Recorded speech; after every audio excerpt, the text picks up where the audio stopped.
বৃহস্পতিবার সকাল 7:45 পার্কিংয়ে থাকা গাড়ি বের করতে গিয়ে হঠাৎই নিয়ন্ত্রণ হারিয়ে গেট ভেঙে বেরিয়ে যায়। এতে মারা যান গেটে দায়িত্বে থাকা নিরাপত্তাকর্মী ফজলুল হক।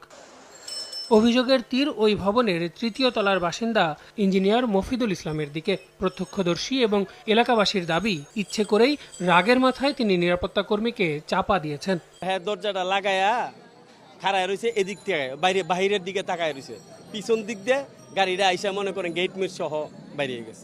গাড়ি চালাতে পারে না, তাই চলতে গাড়িতে উঠলো কেলিগা, সবাই সরে গেছে আর কি।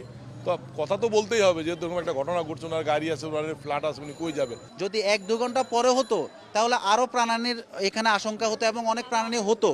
নিহতের পরিবারের সদস্যদেরও একই অভিযোগ। তারা এ ঘটনার সুষ্ঠু বিচার দাবি করেন।